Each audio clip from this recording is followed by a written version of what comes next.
அவர் எழுதி வச்சுட்டு போயிட்டா தும்ப வரவு தானே தெரியும். அவருக்கு என்ன எங்க நீ இருப்பீங்களா? அது எதுக்கு நேரங்காலம் வர வேண்டாமா? சுமாரா எடுப்பு நீ பேச அனுவாரு உன்னை பஸ்லயோ ரயிலையோ வச்சு அனுப்புனா திரும்பி வந்து எனக்கு இன்ச கொடுப்பேன். அதனாலதான் உன்னை பலூன்ல வச்சு அனுப்புறேன். அப்படியே காத்தோட காத்தா கலந்துரு. செருப்புக்கு தோக்கமா அவ்வளவு பெரிய பையனா? உங்களுக்கு எல்லாம் கவர்மெண்ட் வந்து சொன்னாதான் கேட்பீங்களா? நாங்க தான் கவர்மெண்ட் தான் நாங்க. அப்புறப்பா உன் மாமா சிங்கப்பூர்ல இருந்தாரு, என்னாச்சு? வந்துட்டு இருக்காரு. அப்படியே சந்தோஷம். இந்த டைரக்டர் வேலையில நமக்கு வேண்டாம்ப்பா. சினிமாவில சேர்ந்து ஹீரோ வாங்கி எப்போ ஜனங்க நம்மள பாக்குற மாதிரி வச்சுக்குவா. அவரா இந்த எச்சிக்கல நாய்க்கு ஒரு இரு வேறையா? இந்த அரண்டாவது பையனுக்கு ஒரு ஈரா? உன் மாமனா மச்சானா கொழுந்தனாடி? இங்க எடுத்துக்காதீங்க, கொஞ்சம் தூரமா போய் ஆளுக்கு பாதியா பிரிச்சுனுங்க. அட நம்ம கடை பலகாரம் சுத்தமான சர்க்கரையிலையும் சுத்தமான நெய்யிலையும் செஞ்சதுன்னு ஈ எறும்புக்கு தெரியுது, இந்த ஊரு ஜனங்களுக்கு தெரியலடா. கேவலம் இந்த பித்தளை அண்டாவை போய் உன்னை கேட்காம வைப்பனாமா? கேட்டுதான் வைக்கலாம்னு நினைச்சேன்.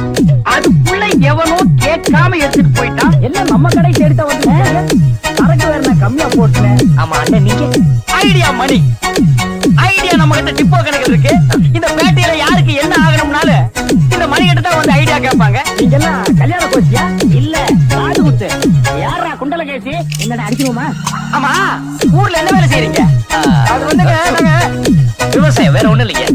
எத்தனை ஏக்கர் தேரும்? 10,000 ஏக்கர், அவ்வளவுதான். அது யாரோட? நம்ம செக்யூரிட்டி.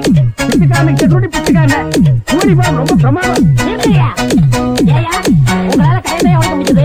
எங்க அண்ணன் மேல கை வச்சுருவீங்களா? ஐயா வாங்க, அம்மா வாங்க, அக்கா வாங்க, தங்கச்சி வாங்க. பிச்சு சாப்பிடுறீங்க, பீர் சாப்பிடுறீங்க, பிராந்தி சாப்பிடுறீங்க. பீர் பத்தி எரிஞ்சா பையன் சர்வீஸ், உங்க அவங்க பத்தி எரிஞ்சா இறை சர்வீஸ். 2100 எனக்கு, உள்ள இருக்கிற கரு உனக்கு. சாப்பிடு. என்ன சொல்லியிருக்காரு?